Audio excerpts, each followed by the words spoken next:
All right, team, let's break this on down. Just want to share that. So let's break this on down. Let's kind of figure out where and how low. With me, take a look right now.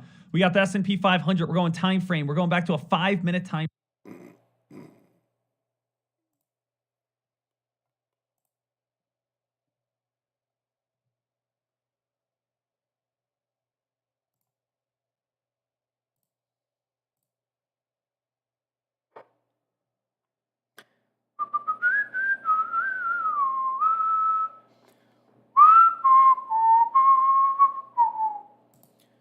All right. Let's get this party started. Where are we at? So we got this. Copy this to here.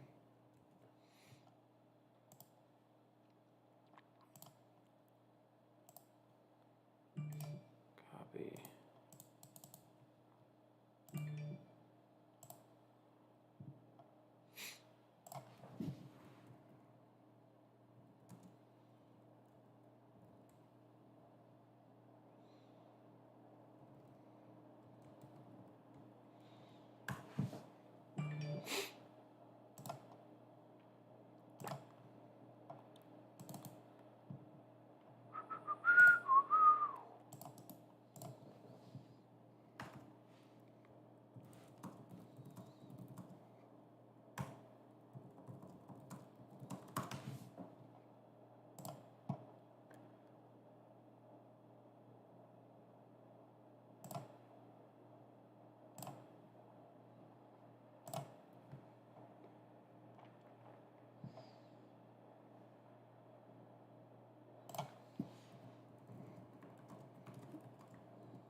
All right, got the SPY cracking down real big.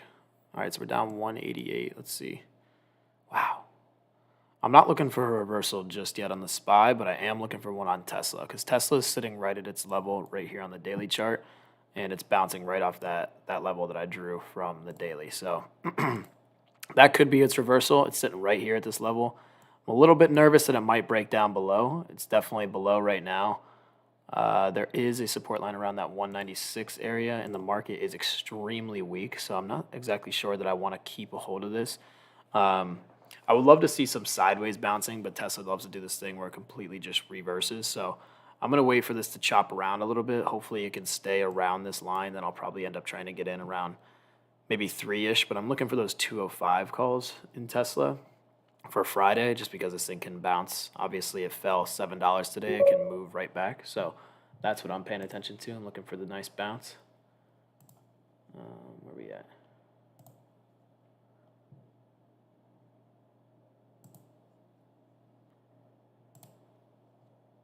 Where are we at? There we are. All right, so that's what I'm paying attention to right now.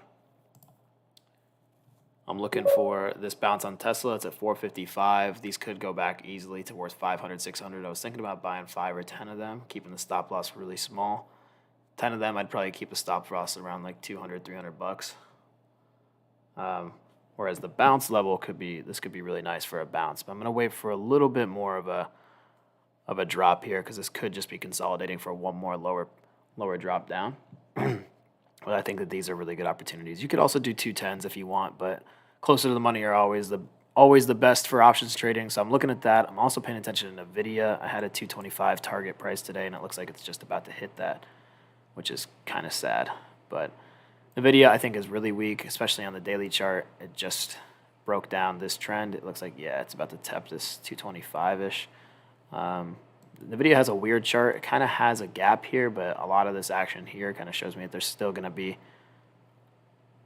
a lot. What is this? Shows me that there's going to be a lot of supports that it could bounce off of, but this gap from 230 to 210 is pretty significant. But I'm watching Tesla right now. Tesla's down 3% today. It's pretty weak. It's actually really weak. But like I said, I'm just going to wait for this to chop a little bit, and then I'm going to take a position because it could potentially continue its way down. We are really, really weak in the market today. Meta is holding up really nicely. This could be a really good opportunity for calls if the market starts to reverse a little bit. 'Cause it looks like this guy's not really fading off as much as the rest. Coinbase, probably going to retest this trend around 62-ish and then bounce again. So I'll be looking for some calls there pretty soon. They're really good to play on Friday too because they move quite a bit. NVIDIA, I know, is such a good play to take the put side today, but I'm just really looking for the bounce. This is a ridiculous sell-off. If you notice down here, the SPX low is 3943, so I can imagine that we probably start to bounce around that level. I might end up taking some SPX calls. I don't really like to play the XPX calls as much just because of the theta, but it looks like we have enough volatility today to try and play some of these. Let's see these premium prices. Maybe 3960s could be a good opportunity if it's not too expensive here. 3960s are 600. They're pretty expensive. 3965s. Maybe these 3970s. I'll take a look at the price action of them real quick. Not saying I'm going to take them, but could be a good opportunity for a nice little bounce level. Yeah, these are down to 370. They were just 1200 at the top. Obviously, it's going to be a lot more. I don't think that this is going to bounce too much today. I think that the SPY has a 393 support line that it's waiting for. I think I have it drawn as well.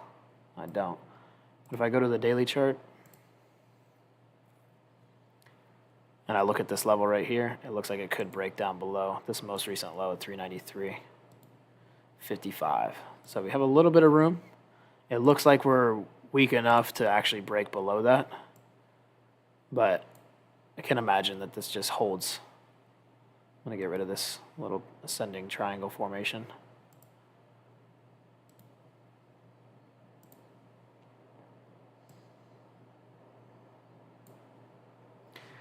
I may look for a bounce right at this level, which will be around this 3943 level on the SPX here. Could get a nice green candle. Maybe get 5 of them around that 250 mark, maybe even 300 would be really nice. So I'm going to look at these SPX calls. I'm going to signal this to my channel, SPX calls.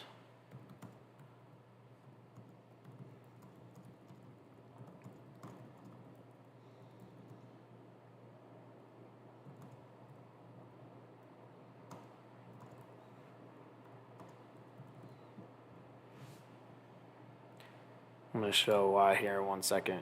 So we got, I said I was going to signal mostly selling calls and selling puts here, but this just looks like a really good opportunity to get involved.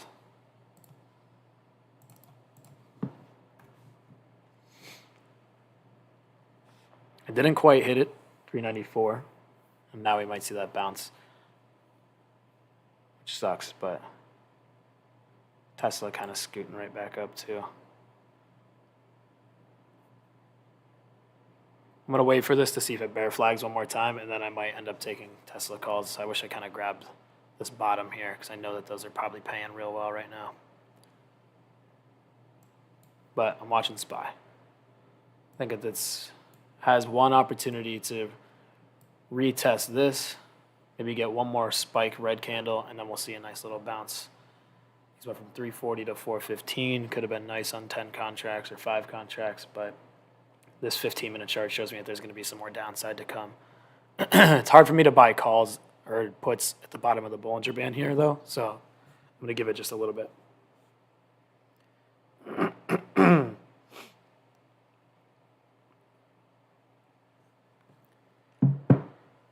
I don't want to be faked out because I think that this still has a lot of downside pressure. There's not a ton of volume here on this little spike up, so could be just a little fake out. Usually on the 15-minute chart, helps me confirm that this could just be a massive sell candle, a little bit of a consolidation, then we're going to see another spike down. So I'm looking at that. Maybe I'll switch these over to the SPX 3940s, but I don't think those are going to pay as much.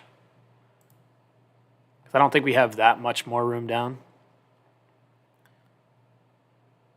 Damn, Tesla, don't show me this. Little bear flag here. I don't think that this is going to reverse entirely. I would love to see one more red candle, and then I would love to get involved here on a bounce, but this was the perfect bounce. right at that trend line and then a spike up. So now we have a little bit of a downtrend. Hopefully I don't miss these reversals. Is Apple breaking down? Apple's kind of bouncing a little bit. I could be smart and take the SPY calls instead of SPX, but for some reason I just want to see one more spike down to 393.50. And then I would take some SPY calls for the reversal after that one. Maybe I'll position for the SPX. Let's see how much these SPY calls or puts are for today. SPY 393s are 59. Could be cheap, but theta obviously is going to be a bitch. So we're going to look at maybe tomorrow's 393s. They're 130. You would only make like $40 a contract here on a breakdown, maybe like 50 or 60. So 10 contracts, it could be a nice little payout. But like I said, it's hard for me to play puts at the bottom of this Bollinger Band here. The only thing that would confirm that for me is this level from pre-market acting as resistance, which is 39475. So a couple more cents here. Maybe we could get a nice little put opportunity. Let's see. It's hard for me to play the SPX on this level, though. I think this might reject and then probably go back to the low of the day to retest this 393.50. What is Tesla doing? 278. Fuck, I knew that this was going to be a good play. I should have waited for that. That's all right. I missed one, but we're going to get this. We're going to get this SPY play.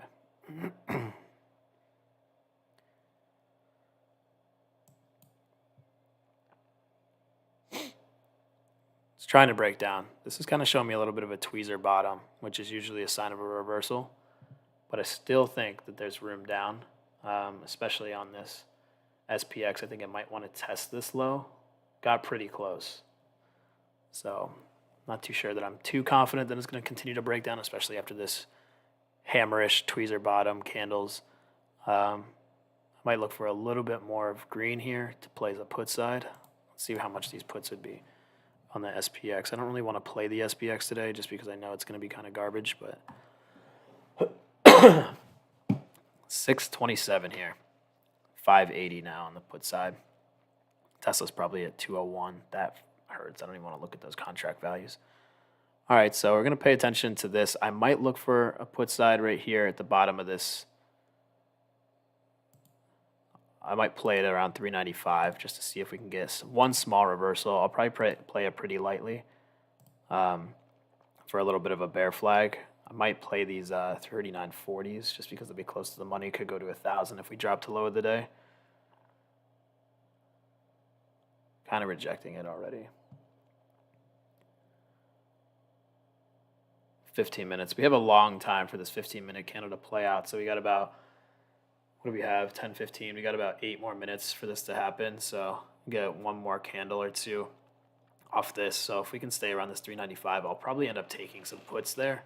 These contracts are probably going to end up paying pretty well here if it goes to the low of the day. Yeah, that's pretty rough. This is a reversal candle. Most likely going to head down to this low of the day mark now. I've kind of missed that perfect entry around that 550. That would have been good. 10 contracts would have been $2,000 already.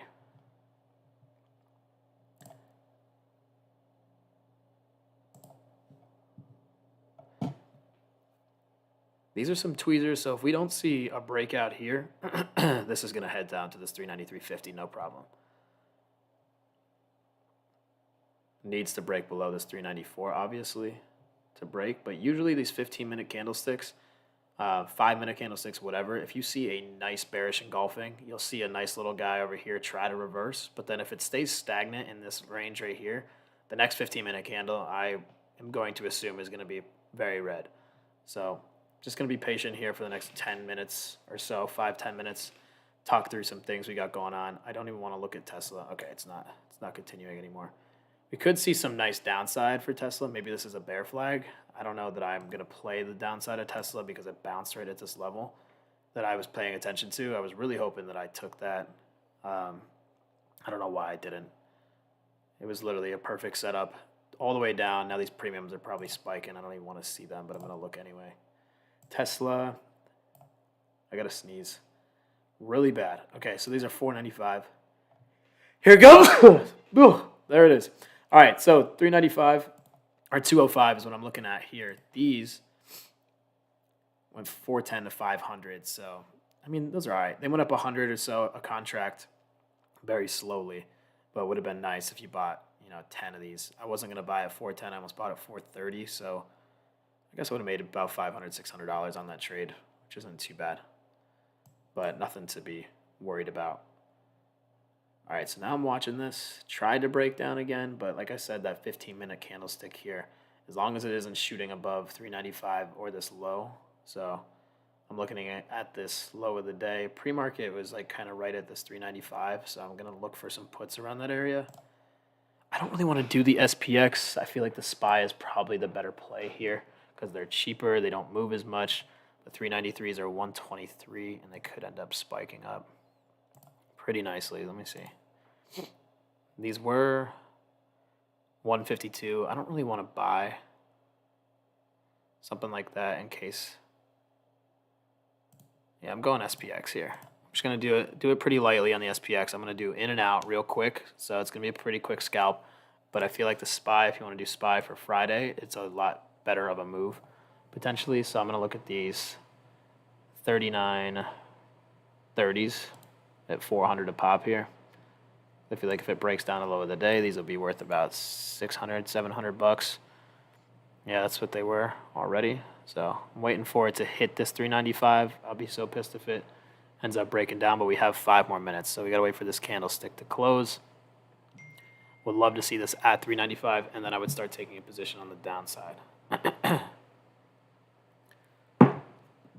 think that this might be forming a nice little bear flag for us, but this is a tweezer bottom, so I'm a little bit hesitant.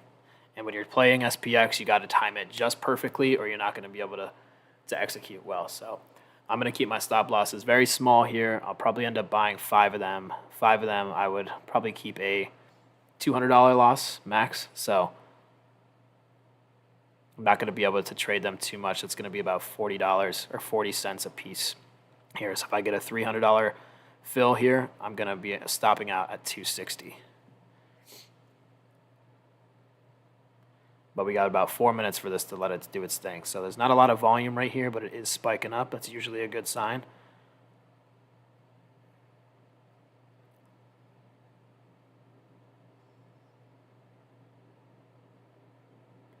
Starting to form a little bit of a less downside pressure here on the TTM squeeze. I still really like this low of the day acting as resistance. If it breaks through it, it could squeeze up to VWAP and squeeze me out of the trade. It would be a quick trade for me, but like I said, I'm going to buy 5 around this 300 mark, hopefully, if I can get there. Oh, it did tap off that 395. I didn't even see that. I was hoping it would do low of the day as its resistance, but oh, shit. It's about to go down. I might drop my contract values here. Maybe just do like 1 or 2. I'll start off with 1. Maybe at this 390 level. Since I rejected this, this does look really, really great to go down to this 390-ish range. So I'm going to try and see if I can get some. Maybe I'll pull this down to 370, but this looks weak. 3 minutes here. Could see a nice little sell-off on the 15-minute chart. That's exactly what I'm waiting for. Should be a good execution. Just got to make sure that you're timing the SPX correctly, or else you won't make any money off this. You'll end up getting stopped out because any sort of bounce will stop you. I love how these Bollinger Bands are expanding here. This tweezer bottom does scare me a little bit. That's why I'm going to pull down this entry even more. Yeah, I'm going to exit out of this entry real quick because I want to buy 5 at a time and just get in and out. I don't want to play the chase game. So I'm going to do 5 contracts. I'm going to wait for this $300 price. Hopefully I can get it or somewhere around there, maybe $315. Risk about $1,500, but on the downside, if those 5 contracts could go up to be worth around $600, $700. So it could be nice little $1,500 trade here if we can get it in action. It looks like this 15-minute chart is going to do exactly that, sit around this level, and then it's going to break down to this low. Excuse me. But that's what I'm looking for. I'm looking for this breakdown of low at 394 and then this 393.53 test from this SPX test a couple days ago, and then the same thing on the SPY a couple days ago as well. If I zoom out, you can see its low is 393.64. So that's what I'm paying attention to. I think if this has another dollar drop down in the SPX could pay a couple $100 a contract here. Would love that. Only concern is this tweezer bottom. What's Tesla doing? All right, Tesla's breaking down, so I don't have to feel bad about that. Would love to see this around 395 one more time. Try and get this below 350. Make me feel pretty good about this position.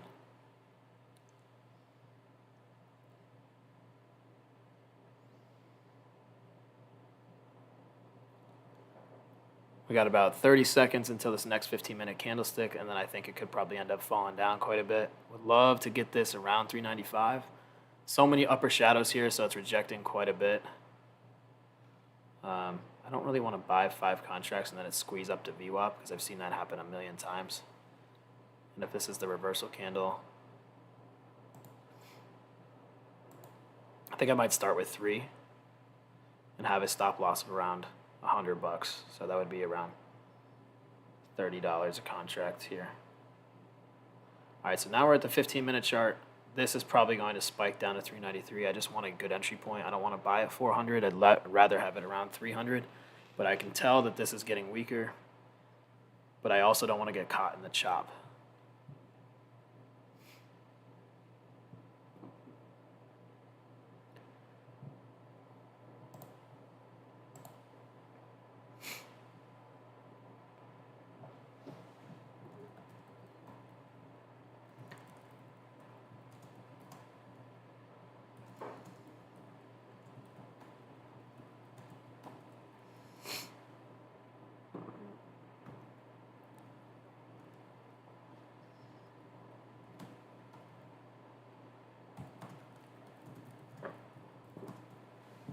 In a perfect world, this dumps down. You could buy the puts and then buy the calls for the bounce around this 393.50.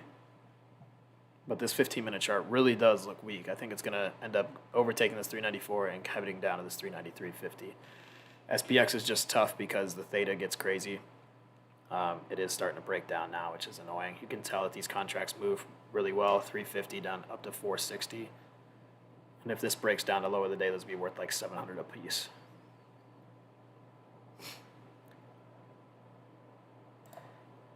I think instead of playing with the SPX volatility, I'm going to go SPY Friday and buy a couple with a small stop loss. It won't be as volatile and it won't stop me out very fast. So I'll look at these 188s, a contract for 393 puts. It's not going to pay a ton, but it'll pay me a couple $100 on this drop.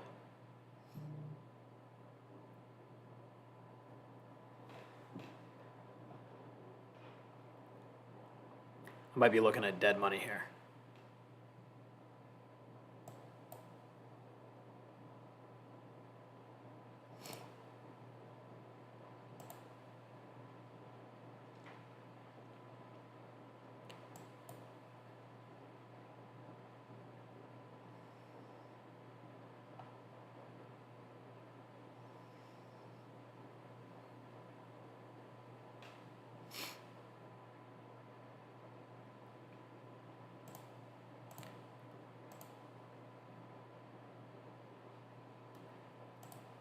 Let's have a little bit of fun with the SPX, actually. I think that this has a good opportunity to have some volatility once this breaks. So looking at same days. I usually hate playing the same days in small volatile environments, but we're going to look anyway.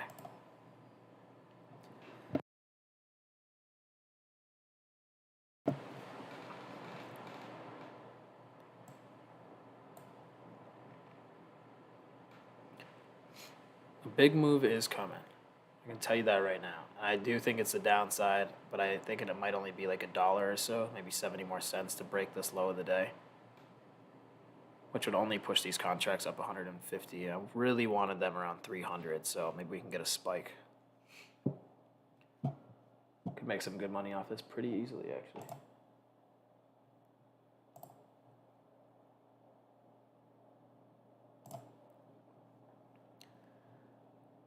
kind of bouncing. This tweezer bottom is the only thing that scares me. It really does. It scares the shit out of me. These contracts are getting cheaper. I want to get them around 3 if possible. We still have 12 minutes for this candlestick to play out. So I would love to see a little bit of a spike up to this 394, 395 again. Maybe be able to take advantage of that theta chop, buy them around 300, and then we could get that drop down. That's my game plan here.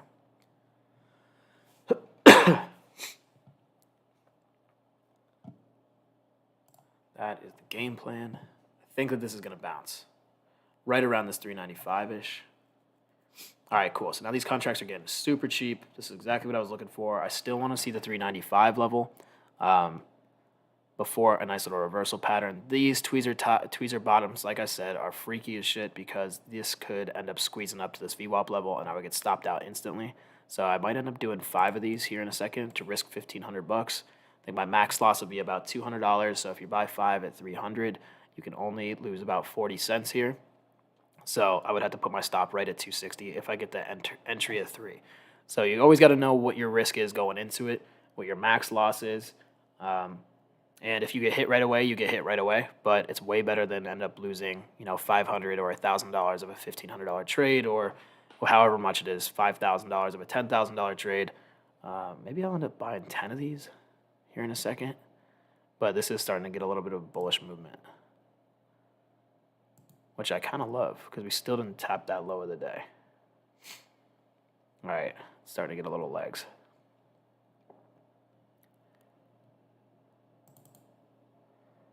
I might take that VWAP reversal here.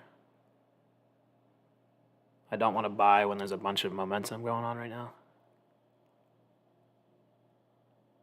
I'll look for my entry here. 3 contracts around 270.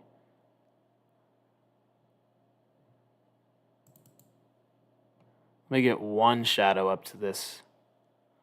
We're right at this reversal point here. Lots of action here coming on the time and sales. I think I might end up buying a couple of these if it breaks through this pretty nicely. This is a pretty bullish candle, so I don't know if it's the best opportunity to take puts, especially after that. 250, these are only worth 250. I might have to go back up to the 3940s. I'm going to switch these out for the 3940 puts here because these are going to be cheap now. 430s, get closer to the money here. I'm going to take 2 for now. See if I can get filled at 410.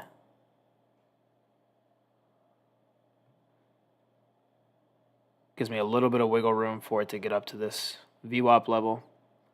It's a nice breakout with an upper shadow coming down a little bit, so most likely we're going to see one more push up before we see any sort of breakdown. I would love to see the break of the low of the day, but this bottom right here looks like it kind of locked it in. All right, I'm going to look to buy 2 here in a second, probably around this 4. Right at this VWAP rejection sign is what I'm going to look for. It's a really big bullish engulfing candle right there. So it looks like it's trying to reverse.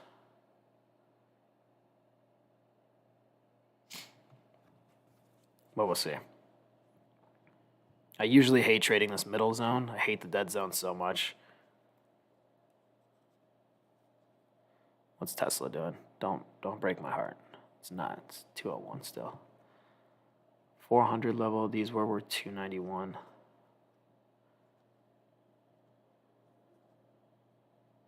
think I'm going to get a couple more of these. I just want to see this VWAP touch. As soon as I see this VWAP touch at 395.50, I'm being as patient as possible to get the best execution. See if we can get them pretty cheap here around this 400 range. Just tap that VWAP. Let's see if I can get one more spike up. Get them under 400. That'd make me feel pretty good. All right, I'm going in right here. See if I can get filled. It's not letting me in. What did it fill me at? 370. All right, so I'm in at 370 here. I have 2 contracts. I'm going to start off pretty light because it just broke through this. This is really bullish. It's at 350. I was probably going to just take I'll probably stop these out around 300 exactly. lose 140 if it doesn't slow down here. If it ends up heading right up to this high of the day, it's starting to form a little cup and handle formation, so it could end up squeezing out the rest of the day, which would suck. But I think I'm just looking for a quick scalp here. 370, 2 contracts. Maybe I'll buy more. I don't think that this is going to head the low of the day anymore. This is a really nice candle.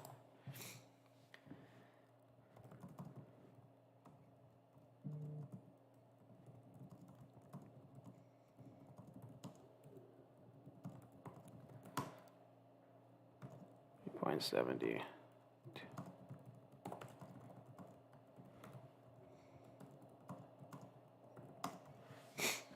My stop's going to be at 3 here. Would love a little reversal candle. We can get a nice little red candle. I think that the buyers are here, though, so this 370 feels a good entry point, but I don't think it's going to make me any money, to be honest. If it does, it might make me like $30, $40 a contract. If this retests this 396, I'll probably just stop myself out, realistically. I have 2 contracts at 370.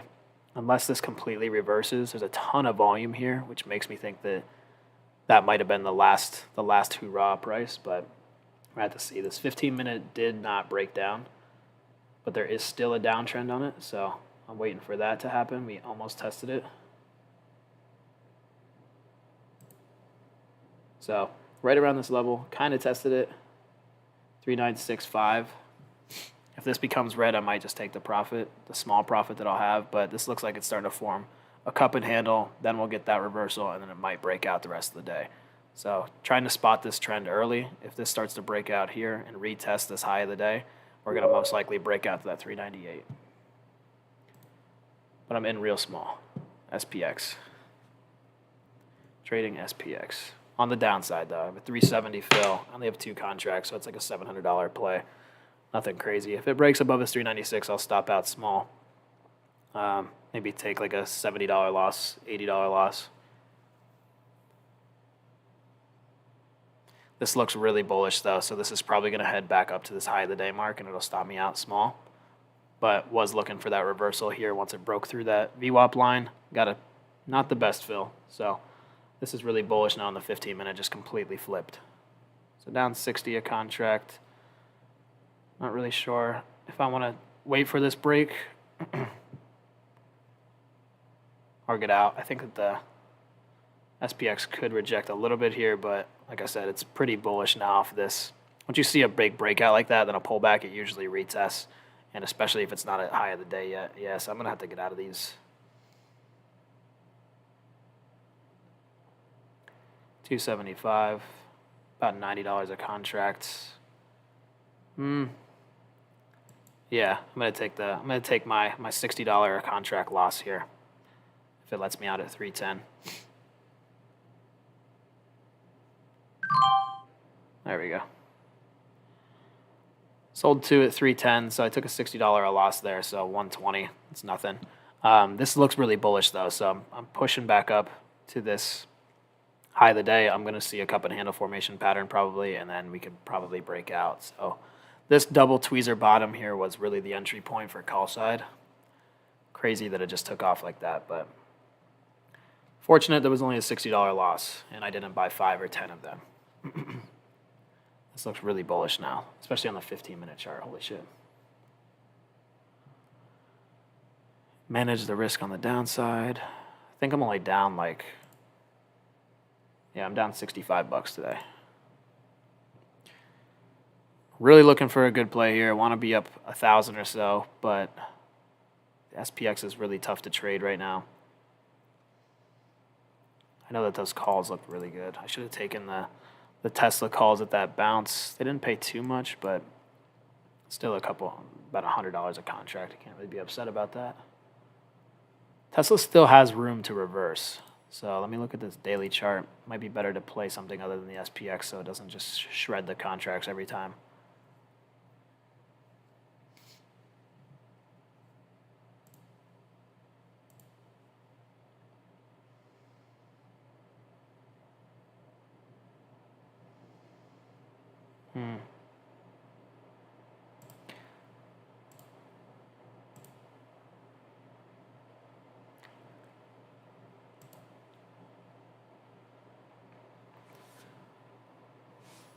I don't know how I feel about anything right now. Tesla or SPY or even NVIDIA. NVIDIA I see has some downside at 225, but I feel like they've had so much weakness that it's trying to reverse. I had a support line down here, this 225 level. It still could get there, but I don't know if those are going to pay. That's only $3. NVIDIA is probably pretty expensive since it's Wednesday. I guess it's not too bad, 225. These could pay about $1,000 on 10 contracts.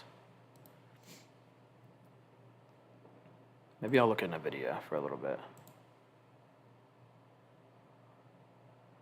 These hammer candles at the bottom of the Bollinger Bands, though, I really only like to trade reversals on the top Bollinger Band and bottom Bollinger Band. But for some reason, this looks like it could end up falling even further today. It's a pretty nice bounce, I won't lie. But the SPY, if the market can carry the rest of the stocks, then that's probably a pretty good sign that it's going to continue. I might end up putting a limit order of 5 contracts right around this 2 mark. So if it breaks below the day, these will pay about $100 a contract. It'd be pretty nice to make about 500 on a little choppy day. I probably should have taken advantage of that Tesla play, but what are you going to do?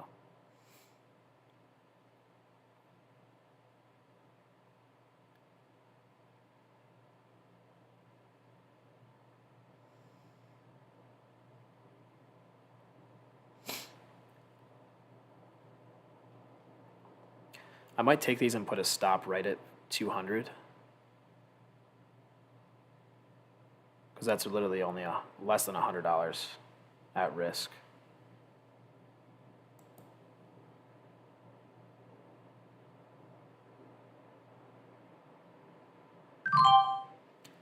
I think I'm probably going to get stopped out of these, but I'm going to take 5 of these contracts.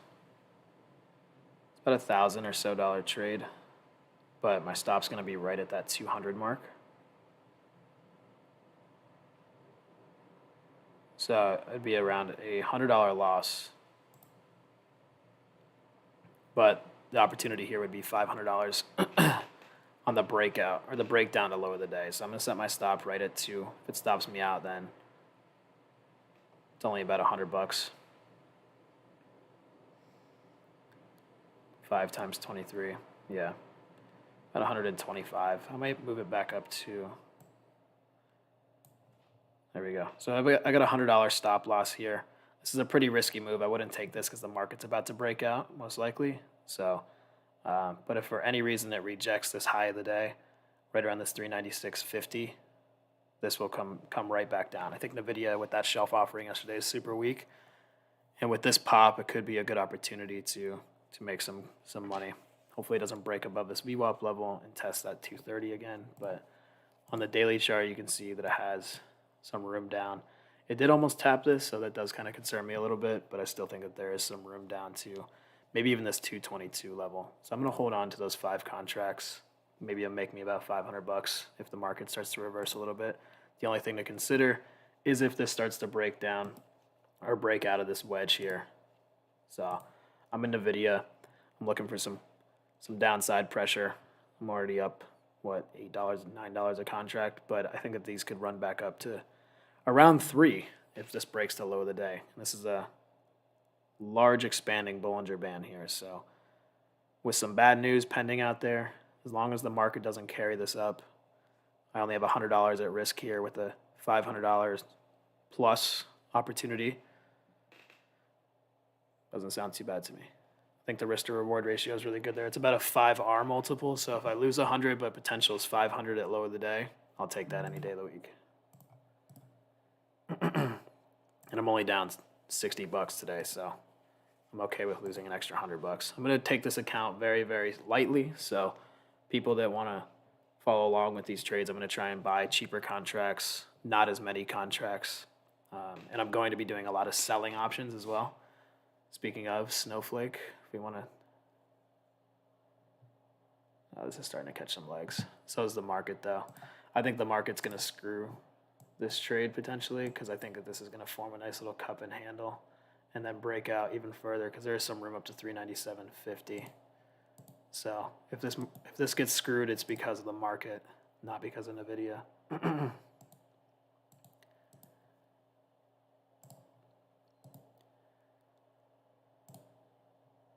See how this cup and handle is starting to form. Most likely we're going to retest this 396.50. I'm sure we'll see another green candle here pretty soon for the SPX to hit 3970. But I'm still up on this trade a little bit here. Got a 223 fill. I really want to see this break down below this 226 jump, and then we can retest this 220, 225-ish. But like I said, this market's going to go up.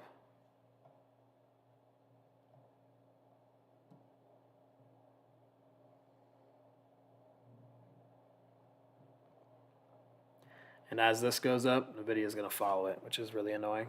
But going to honor my stop loss, going to make sure that it only stops me out at $100. It's important. Risk management is important. But if you can see the R multiple, I really preach that as much as I possibly can. The risk to reward ratio is everything. So it's called an R multiple. So on the downside, you can see that this high level here was at 320. So if I have 5 contracts and it's going to break down to 320 here, the 2 low of the day, make a new low of the day, I'll be up well over $500, maybe even $600-700 on a trade with only $1,000 at risk. So I can make 50, 60, 70% with a very, very small stop loss of $100. So that's about less than 10% of my trade that I would get stopped out on, but could end up making 60%. So you just got to look at the risk to reward ratio there, and it's really there for me. So this looks good right now that it could break down, but I am seeing this cup and handle, so it could just be coming down because of the market, but the market is looking for that spring action to break towards high of the day. So I don't want to take $50 on this trade. That'd be really stupid, but I could mitigate my loss over here and move this up to like 210 to lose less than $100. So if it's at 210, 223, so $13 a contract times 5, it'd be around $70. But this could really break down if this rejects. I just think that this is recharging for a spring. But I would hate to miss out on this drop. I'm only up $12 a contract, so it's not really worth it. Maybe if the market can pull back a little bit more, if this gets to 250, maybe I'll take the quick money, because I think that this is probably going to head a little bit higher. This is a lot of consolidation for a higher move setting up, most likely. I'm talking myself out of this trade right now. I might just take the $50 and run, get back to break even, and then look for a bigger trade. Market is so bullish, or at least it's setting up to be bullish. What does the 1 minute look like? Probably just as bullish, yeah. I might have to just take this profit.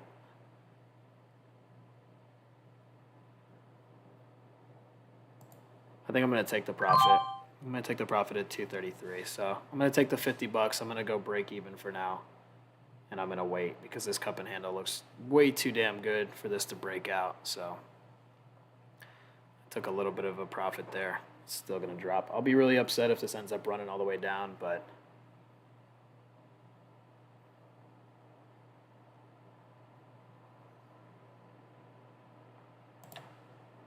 all right, we're back down to $15 on the day. So let's make a good trade. Let's go up a rack. Let's go up a couple hundred. Let's do something good here.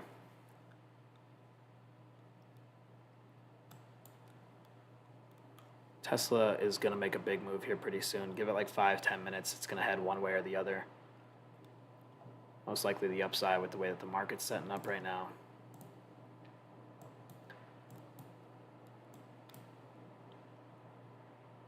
This isn't a true 5-minute chart yet. 5-minute cup and handle. Still got a little bit of a downtrend. Oh God, NVIDIA. Made an extra $50.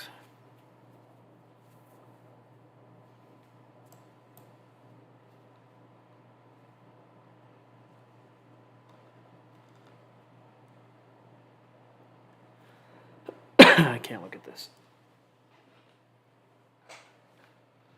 Look at these yesterday. $60 a contract. They just dumped all day long.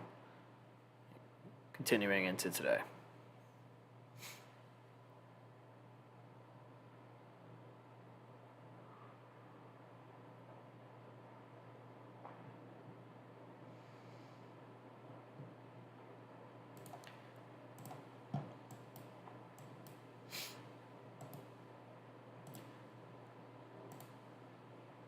The SPX gets me every time lately. I'm about to stop trading it. Just take a break from her for a little bit. And only use it for like lotto plays probably. I also don't know how I feel about this on the SPY. I don't think that there's a lot of movement going to happen now. I think maybe a reversal up to that 397.50, but even that's only like $1.50.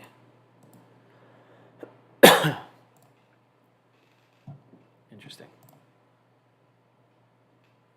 Interesting. Okay, how long is this? 45 minutes. All right.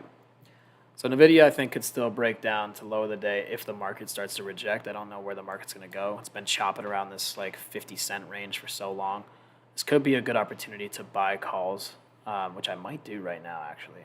I might buy these 396 or 397 calls for SPY for Friday on that bounce of the VWAP line. If it breaks below it, it'll be a quick stop out, so it'll be real minimal risk. Probably go right back down a couple bucks. But as you can see, as I am playing with the contracts here. Oh, I'm going call side, my bad. 397s are 200. So a lot of people are positioning on this side. I might stop myself out like 150. So if it doesn't start to break out above this VWAP line, this could be a really good opportunity, this little cup and handle formation, to break towards that 397. These were 195, 150. I just don't want to be on the wrong side of a complete dump. I don't know if that's what's going to happen here. These were 220. I could buy 10 of these at 2,000.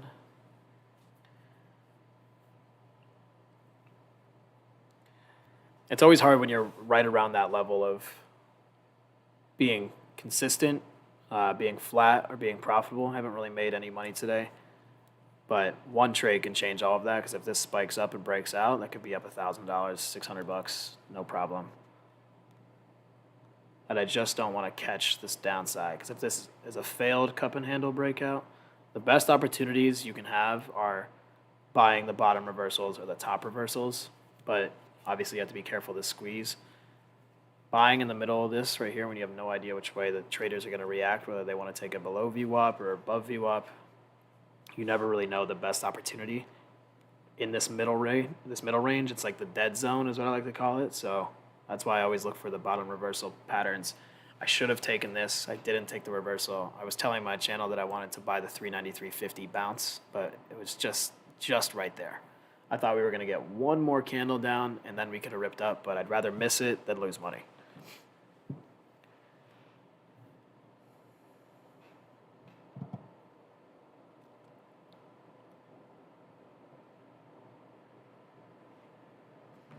What's today, Wednesday?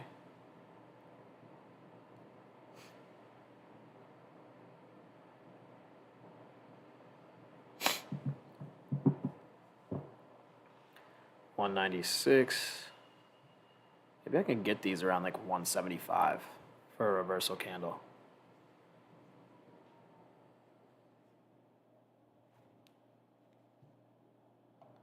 The volume is kind of dying off a little bit all the way up here, so could be either a sign of chop and there's no opportunity, or it could be a sign that something big is about to happen. So we're starting to break below this VWAP level. I don't know if this is going to play out the way we want it to. And don't show me NVIDIA's breaking down. Wow. Wow. That sucks. That was such a good opportunity. I don't know that I believe in the upside of the market either. This is a cup and handle pattern, but it also could be one of those beginnings to a descending triangle as well. It would be a long ways away. This is what it would look like. It would start to bounce, bounce, bounce, and then break down below 394. So it could be a slow, choppy day, which is exactly what I think it is. But damn, NVIDIA. You rat bastard. This is really going to go to low of the day. It's probably going to tap that 225 that I was talking about. We had 5 contracts too. That's so upsetting.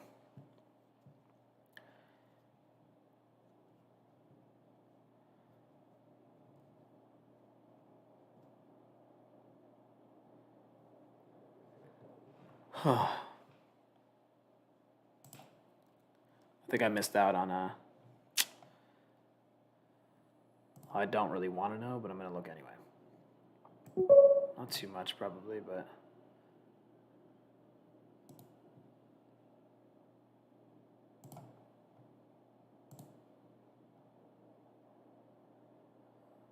it went up to 270.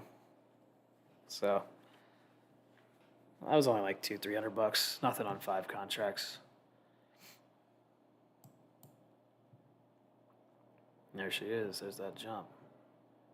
If it breaks this downtrend, it's probably headed up to this high of the day mark. So I'm going to stick with the SPY calls. Sorry for bouncing around so much today, but you kind of have to with the way that this market has been performing. I'm doing Friday expirations. I'm not doing same days just because we all know what happens with those.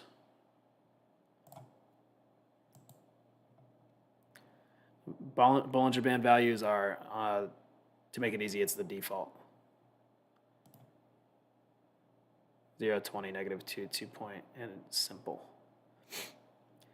I like the default Bollinger Bands. This did try to break out here. That's a nice little rejection. To buy 10 contracts for $2,000 or to not.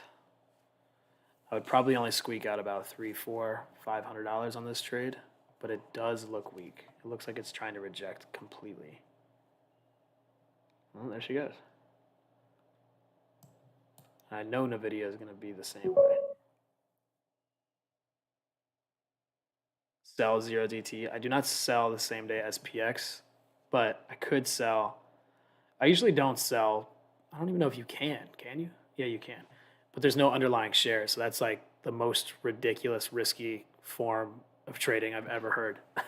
If you sell SPX naked sells, because you can't buy shares of the SPX, at least I don't think so, there's no collateral there. So if you sell a call and it spikes up on you, you could lose ridiculous. I mean, you've seen contracts go from 30 cents to 2,000 at the end of the day. And if that happens on you, then you owe a shit ton of money, and you really only were trying to collect like $40 of premium. So I do not recommend doing anything selling the SPX wise. This is breaking down. I'm probably going to stay away from the calls, but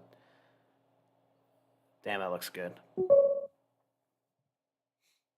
could sell so much. The best contracts to sell are probably like Coinbase if you have a smaller account, Snowflake, Tesla. Obviously, if you can get 20 grand in your account and sell calls on Tesla, I mean, you can make a ton of money off those. Obviously, you have to be on the right side, but tons of money. This little wedge pattern right here on Tesla is getting real tight. A big move is about to happen. I think it's probably going to be the downside, but I don't want to jinx that.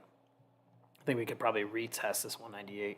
The only problem is these Bollinger Bands are pointing right at each other, so that's a sign of consolidation to me, just based off the averages and who's in the market. But going back to best opportunity for selling is definitely Coinbase. Snowflake is good. CRM is also great. Salesforce, but I think that they have earnings this week, which is why the premiums are so spiked. Snowflake, same thing. So I sold these 146 puts on Snowflake on Monday, and so far I've collected. They're at 365, sold them for 615, so about $300 here. The premiums are held up crazy because they have earnings after the bell, so I'm probably just going to collect that $300 and walk. It didn't move as much as I wanted it to, in terms of decaying, but I could stay in them and probably collect all of that if it jumps, but I just don't believe in technology in this market. I'm sure that they've done all right, but I don't think it's anything to risk that kind of capital for, and especially because I don't really want to buy 100 shares of them, so I'll just collect that 300 and walk away.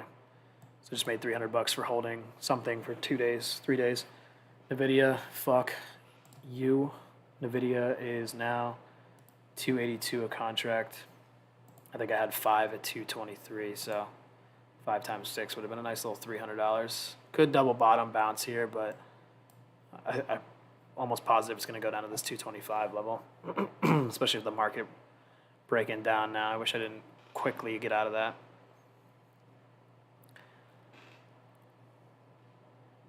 Basically bought the bottom. I bought it right here.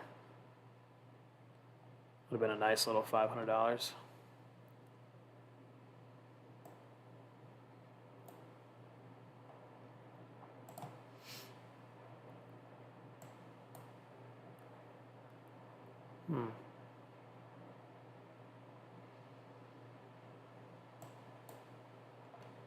I think I might take some Tesla puts just for the downside here. I don't know if Tesla has the 198s, maybe the 197.50s. They're $490. They're pretty expensive. I'm probably not going to hold on to a lot of them. It'll be a quick play because I think this might chop, but I think we could see this down low of the day now that we broke this. We'd love to see a little bit of a retest here if we can in the next minute. 12 seconds, I guess. The next candle, I'd like to see it be a little green inside of this candle. So we just broke this downtrend.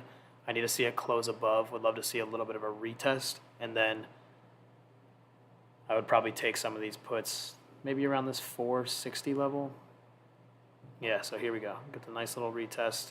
Give me like one more tick up to 275. I'm not going to go heavy. I'll probably go like maybe 2 contracts on these and risk a little bit of money, but nothing to write home about. 480.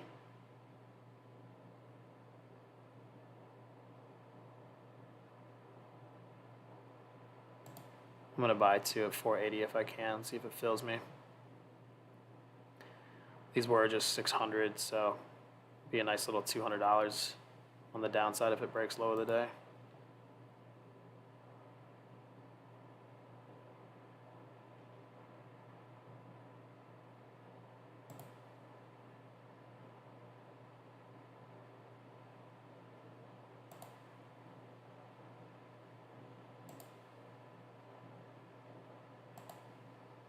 Not letting me in. I don't want to buy the market because the market always screws you. Trying to get it filled. Maybe 1 here at 480. Come on, baby. Let me in 1.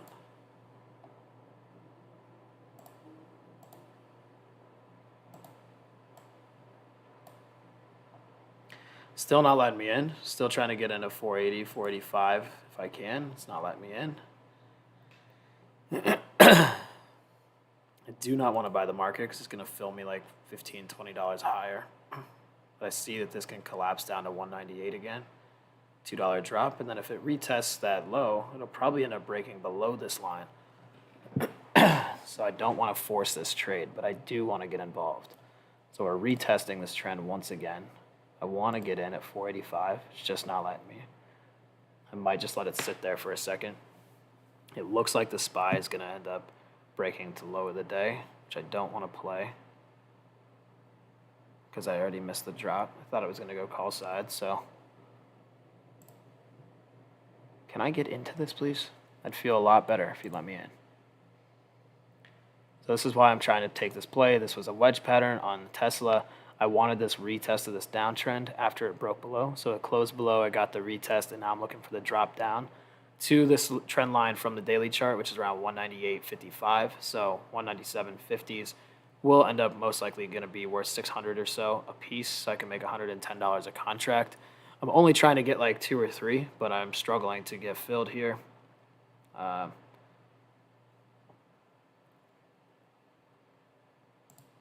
Looking at 180. I might end up buying like 10. I'm sure that'll fill me if I put 10 of them in there. All right. Doesn't look like I'm getting it on this play.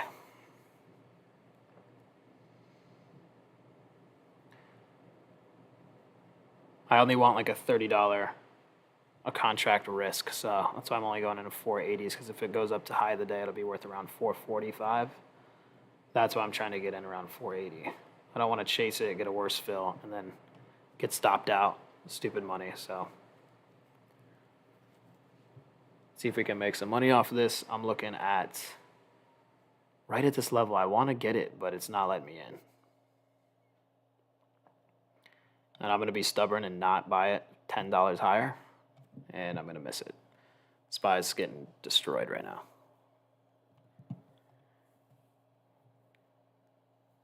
$510, $500. I just hate that these Bollinger Bands are pointing at each other, and I don't even want to look at this. Oh, God, guys.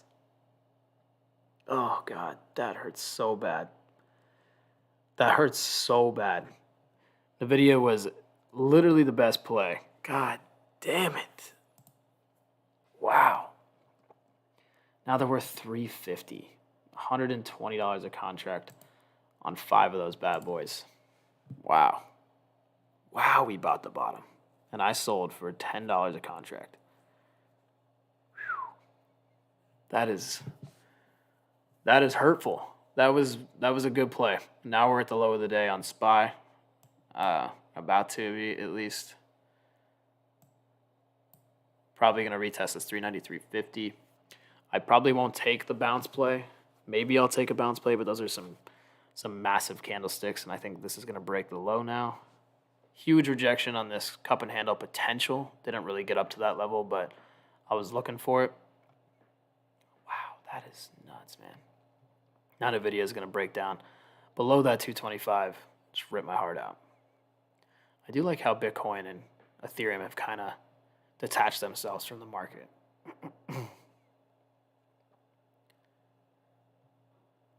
Such a massive sell candle. So we're back down to 393. Let's see how much room we got on the SPY. Quite a bit. This level, 393.50 is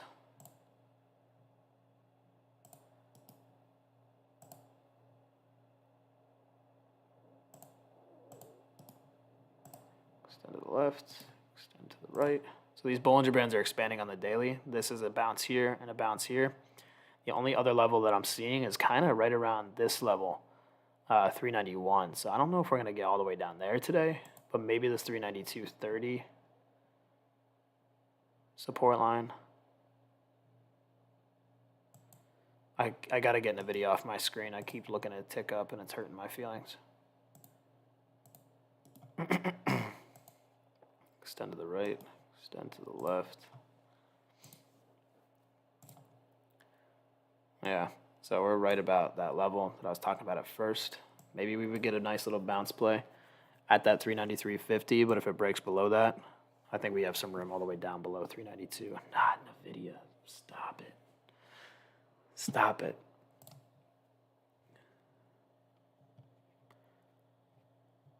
What exactly are you selling to make $300 on Snow? So, no, I'm selling the option. So you can buy the option or you can sell the option. So if I'm looking at Snow right now, the Snow premiums for this Friday, you can buy a call on the left side, or you can sell, or you can buy a put on the right side. So if you think the stock's going down, you can buy a put.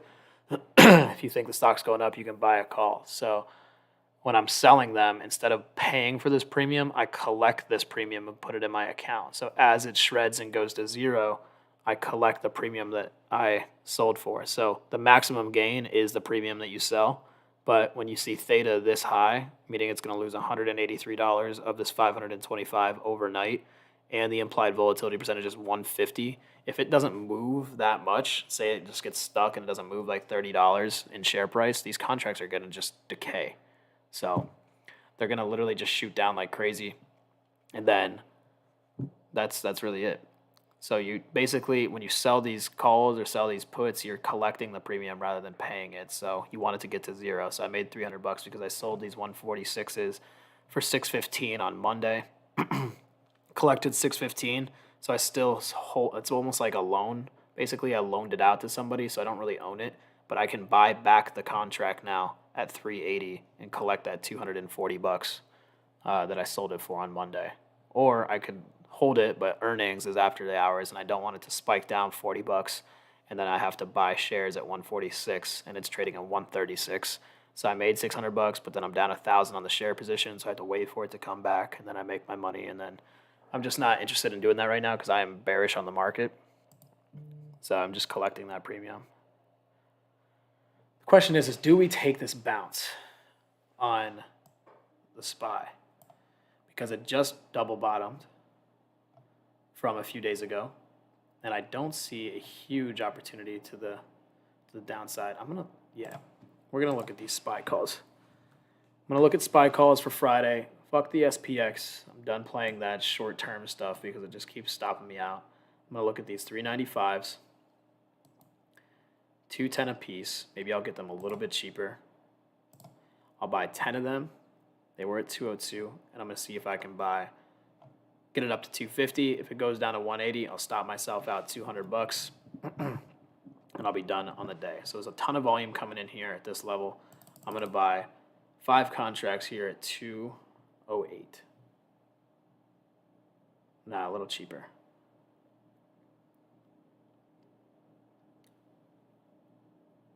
This is weak movement though. I don't know if it's a good idea to get in this because this might be the start of a nice sell-off. Massive red, slower red, high volume. I'm gonna be a little patient here, but I am looking to buy 10 contracts of the SPY 395s. So if it gets back up to 395, could be a nice little $600 gain, $700 gain. All you need is one trade. Can't stress that enough. Just don't want to see this break down below, which it probably is going to. So I'm gonna give it a little bit of time, get a really good fill, and then we're gonna call it a morning. See if we can make a nice little $700. Ben stopped out once, small gain, small loss, small gain. Now I'm looking for a nice gain, and we'll call it a day. I missed out on a couple good plays like Tesla and Nvidia, but you can't win them all.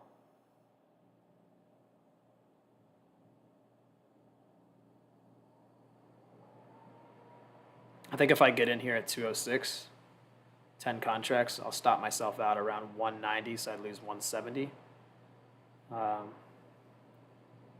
market looks really weak though, so it's really tough for me to get in these. This massive sell candle really kind of haunts me a little bit. I don't want to get in too early. I want to get the perfect execution here. I think that we're going to see some sell side still on the 15-minute chart. Maybe I'll end up taking these around 393 instead. So we just hit that low of the day. These are worth 200. These are for Friday, so keep in mind you're not going to make a ton of money on these. That's why you have to buy more contracts to make more money. But if you're building a small account, still not bad to buy 2 or 3 of these. Keep collecting your $100. Keep collecting your $50, stopping yourself out $20, $30. Continually build it. Takes a while if you have a really, really small account, but if you're consistent, you're not looking for home runs, you can pile on $60, $70 a day, $80 a day. Next thing you know, 10 days down the line, you're up $800, 2 weeks. Next thing you know, you keep that consistency going. All of a sudden, you have $5,000 in your account. You can start trading Tesla. You can start trading 10 contracts of the SPY, making $700, $800. It's a good opportunity, but we are right at that level. Right at this significant level that I'm looking at from a couple days ago. It's actually lower.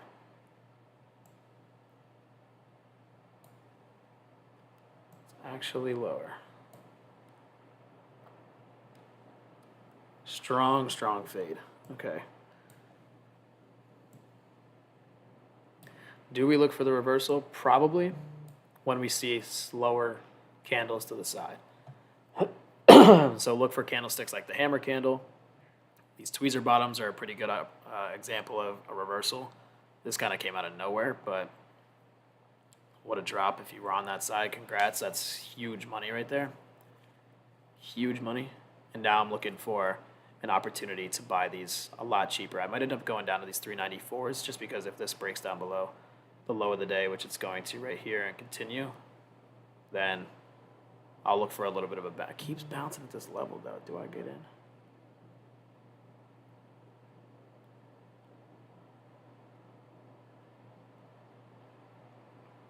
Starting to form that hammer candle. Tons of buyers right here.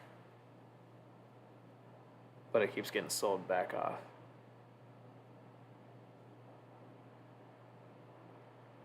Alright, what does this daily chart look like? It looks like shit. Like it looks like it has so much more room down. Does it double bottom right here? Or does it break below? To me, it looks like it's breaking below, especially because this 15-minute chart.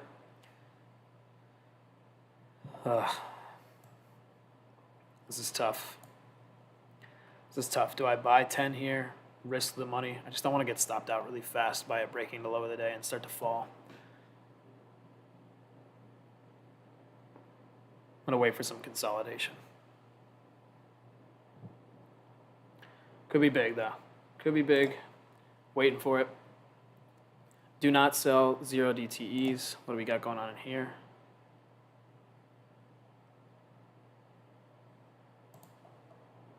Am I looking at call side? I am not, sorry.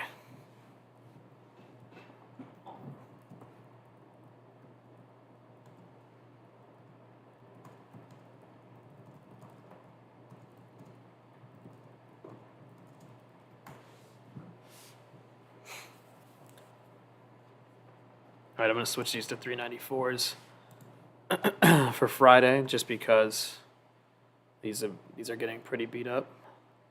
You risk a lot more. I might end up just buying 5 instead of 10 here. Oh, don't tell me anything about NVIDIA. NVIDIA hurts. Yeah, I have a support line at this 225. I don't have another support line below that. So, massive fade, but the only thing I can see is maybe this 222 level. Very possible.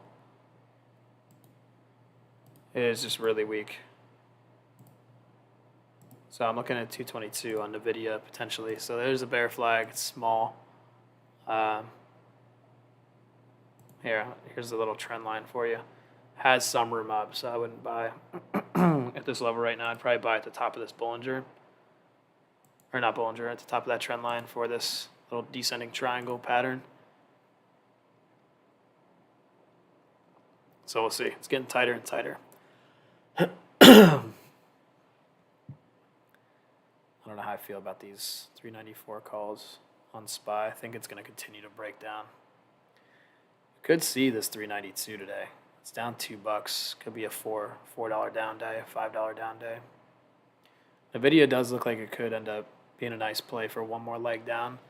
This was just the perfect entry. I don't know why I sold for $10 a contract. I was scared that the market was going to start ripping, and clearly it didn't. I do want to put Amazon on the radar, though, because I am going to buy a bunch of shares of these here pretty soon. When I look at the weekly chart, I think that this PE ratio is ridiculous. I don't know if people pay attention to fundamentals, but fundamentally, this is one of the best value stocks in the market right now. So I'm looking for this 81 test. I'm going to try to buy this around somewhere in the 80s to start scaling in for shares for the long term. Obviously, it's high as 188, a little overvalued at that level, but target range is around this 130, 140 sell. So that's a huge, huge return on shares, and you can sell cover calls on the way up. So that's what I'm paying attention to. Putting that on the radar. SPY's getting a little bit of a bounce here. Taking advantage of these calls potentially. Do we do it? Do we do it? 10 contracts here. I would literally keep it at a $10 stop loss. So I'd have to nail this bottom. I'm going to do it here. I'm going to buy 5. 5 contracts at 256. My stop loss is going to be that 241. So $15. It's going to be literally nothing. There will be not very much risk on this. I'll do a 242 stop loss. And I'll continually follow myself up. So maybe I'll even do 246-ish. So $50 loss, $60 loss, $70 loss. I'm going to keep it at $70 loss here. 5 contracts, 256. Looking for this reversal. The reason for this is because, well, we got that reversal candlestick hammer here, and now it looks like it's headed up. So 5 contracts, 256. I'm going to move this back up. So now I have a minimal risk of 248. 5 contracts here. 6 times 5. Got $30 at risk here. Potentially could move this back up to 300 if we start to reverse. Would be nice to see. See if there's any potential. It's a bullish candle here, so I love that. What I don't love is this 394 rejection line, which it just rejected. So I might just put this back up to break even. I think I'm going to put this up to 254. So I'm going to risk $10 on this trade. $10 on this trade, and if I lose on this trade, I lose 10. If I make money on this trade, I'll end up making 250. So R multiple, make sure that your risk is very small on the downside. If I get stopped out, I lost 10 bucks. If I take profit here, it'll be around 300. Let's make 300, 250 bucks.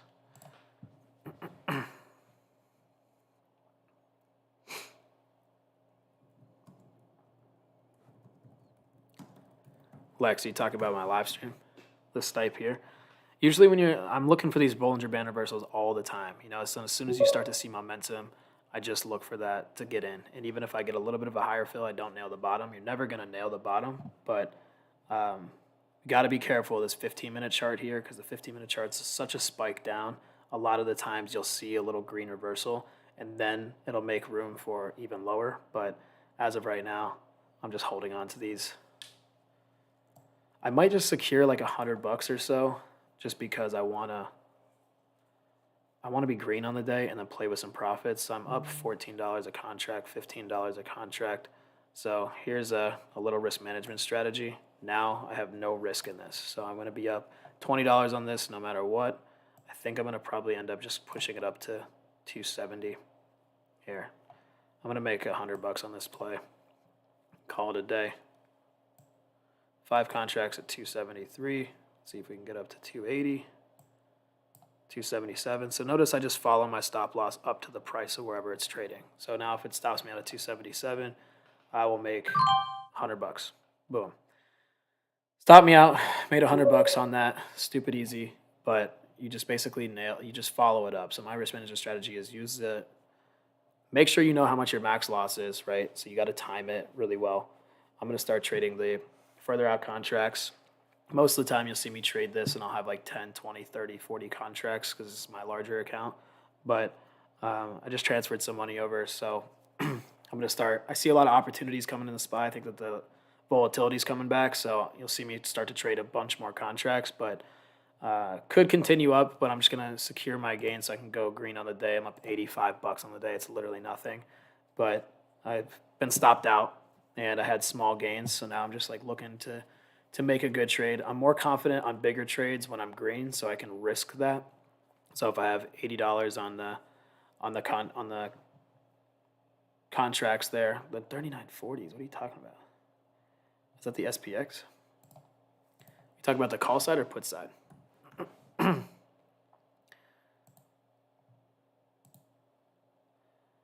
Oh, you're trading the SPX. Man, this thing has been annoying the piss out of me lately. Until I see volatility back, I probably am not going to play this as much as I am the SPY.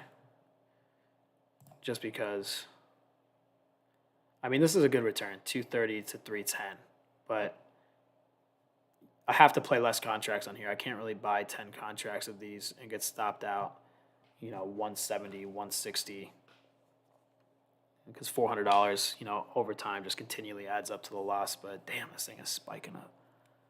Yeah, these 39.40s are looking pretty good. Where is the SPX? Right at that level? Oh, these are the 65s. I was wondering why the hell it wasn't moving so much.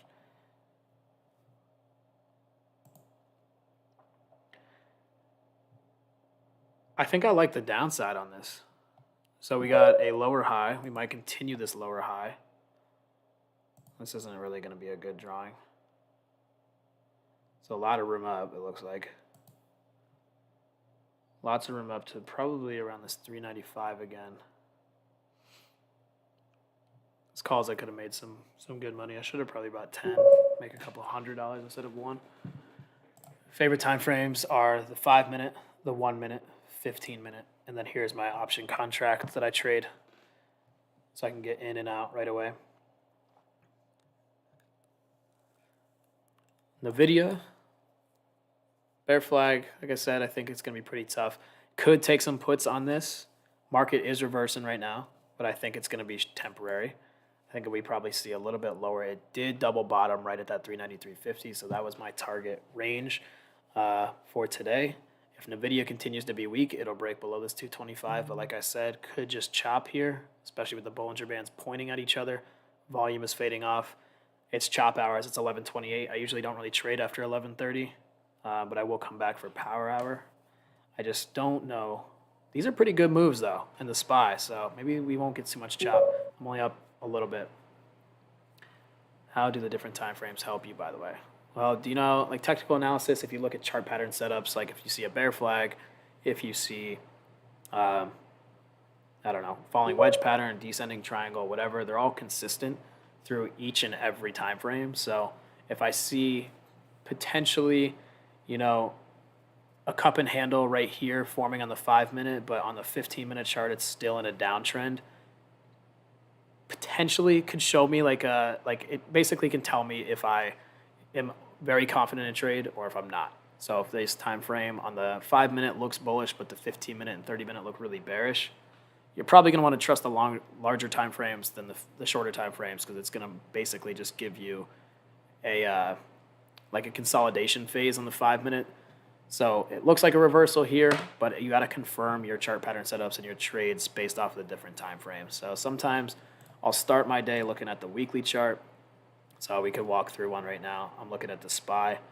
Let me just clear all this drawing stuff. So if I'm looking at the weekly chart, I'm going to zoom into this a little bit. So I'm going to draw this downtrend from its high at 480. It broke it earlier. Had a nice little retest run. This was the trend that it broke. I was looking for it to break down. It finally broke out. So now that it's in this downtrend and it broke out, most of the time you're going to see a retest of these. So we could see this 390 level this week and then a bounce or a breakdown, obviously.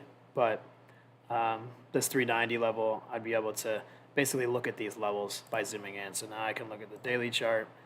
Okay, now the daily chart is showing me that it still does have a little bit of room down, maybe down to this 390 like I was talking about. I could also move this to the right, but this uptrend doesn't really matter anymore because it broke out above. So once it crosses this range, it's kind of a new situation. So if I get rid of this, still that downtrend that it broke out of, and now that it's retesting it, we could see a bounce at this 390, and then I just basically trade off of extra levels that I draw. So if you see that 390, I could draw a nice little support line here at 390. Boom. Extend to the right, extend to the left. And then I can look at any other bounce levels. So it looks like there's some pretty good consolidation around this level, around 383, 385. There's a nice little gap right around this level from here and here. So I could probably do that 385.50 mark too. And then I can just kind of zoom in, right? So 15-minute chart. You can see all those levels that I drew from the larger time frames. And then I can basically trade off those once you get closer and closer to them on the smaller time frames. So I do my technical analysis top down, and I look at these time frames 1 minute off the short term to day trade, 5-minute to day trade, and then 15-minute to confirm. So this looks like a bear flag to me still. Nice little consolidation. We could see it engulfing. But I hate to trade this dead zone, and I also hate to trade the middle of the day, especially when the Bollinger Bands are pointing at each other. It looks like now we're just going to chop. Looks like the big trades of the day were the reversal at this point at the top of the Bollinger Band, these tweezer reversals, a failed cup and handle breakdown, and now I took this trade here for the call side, made a little bit of money, and I don't see too much. I could see us breaking down maybe low of the day to hit that 392, maybe head towards that 390 today, but volume's fading off. It's middle of the day. I don't see too much. Figure out exits. I follow my trade. I don't know if you saw that, but if I have 5 contracts and I buy them at 3 here, I set my stop loss at 280. That's about $100 at risk there. So if it starts going my way, I'll move my stop up and start to follow it. So I don't really have control of my stops. I do not really read the tape. I use the time and sales data. Everything in the stock market, no matter what you do, I don't know, everybody has their own different strategy, but working on the New York Stock Exchange, they told me that the more you use, the more you're confused. So you got to kind of stay true to your gut. Really, the only thing that matters is supply and demand, because that's all the market is, and volume. So if you see spikes in volume, like a huge spike in volume here on these red candles, huge spikes in volume here, spikes in volume but lower bodies, and you see some buy orders coming in here, most likely, there's a reversal, which is exactly why I took this. And I love the Bollinger Bands because it helps me determine when a lot of volume is there and when a reversal is about to happen. Stops are always very tight. You know, there's 10%, under 10%. And if I get stopped out 10 times, it doesn't matter to me because that one trade that I don't get stopped out makes up for all that. So the thing that'll separate you from a good trader from a bad trader is all the stops that you utilize. So keep them very, very, very small and always discipline yourself to know exactly how much you're going to lose by going into the trade, knowing where your stop is going to be. Best rule of thumb is probably, the R multiple is everything. Good risk to reward ratio. Like I said earlier today, I was either going to lose, what was it, $50? I was going to lose $100 versus make $500 on the return. Didn't end up holding NVIDIA because I just wanted to be green. I hate to have red days. Even if I have small green days, it's still green in my book. Nobody goes to their 9-to-5 job saying, oh, I only lost $100 today. That's not how I operate. I don't want to only lose 100. I want to make sure that I'm making money every single day, whether it's $10, $5, $2, $5,000, $10,000, whatever. If I am off to a bad start and if I get stopped out a little bit, then I'm just going to go for those short wins. If I see a really good trade set up, but it puts me in the green even $10, $20, I'm going to take that just because nobody wants to go to work to lose money. So that's kind of how I look at it. Manage your psychology. I've been doing this for so long. That I kind of just have it in place, but it's going to take a while for you to get there if you're just starting out. But you just can't be emotion. You can't have emotions if you go into a trade and you're nervous or you're scared or you're freaking out or you think it's going to be a big hit or a big win. Get out of the trade. It's not even worth it at that point. Dak, you're a beast. Let's see. I think NVIDIA still has a lot of room down. It's retesting this low, but with the Bollinger Bands, not too much opportunity. My game plan is really kind of just wait to see what the market does. I really have my eyes set on NVIDIA for a couple swings. This big downtrend or this big reversal that we're seeing already from their earnings gap up. Oh, my stream is lagging. Damn. Wow, that's bad. That's crazy. That's a pretty bad lag. 5% per trade to make 10 to 15%. Not bad. That's not bad. 2 to 3 yard trade, not bad. That's a great trade. I think that depending on your risk there, like how much capital you're putting on, I think that's great. I usually look for like a 4 or 5 R usually, but it's all preference. SPX, I'm more of a risky trader. I like to try to nail the entries a lot more perfectly than most do, because some people are okay being red for a while, but I try to get in where I would be minimalistic red even if it went against me. So that's why these Bollinger Bands are my favorite, because I can kind of tell where the bottoms and the tops are. So NVIDIA is starting to curl down. I don't think that there's a lot of room down here, maybe to that 223 level. Could make a good amount of money, but probably not for me. If I'm going to do anything, it's probably going to be the SPY reversal. Look at that.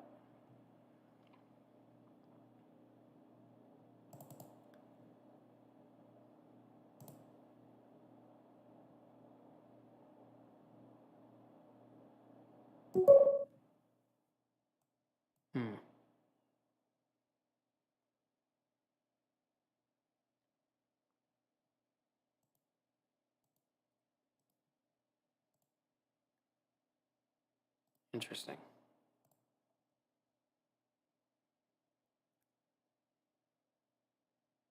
Yeah, that's smart. That's good. That's fire. 15K account you can do a lot with. I actually only have like 20K in this account right now. It's more so my selling options, but I saw some good opportunities to buy some today. But I might end up selling some options here pretty soon.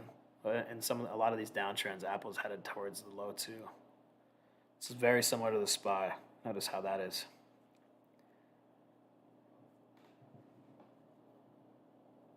I really only like to sell puts because you don't have to have the capital. So I look for bullish markets to sell puts.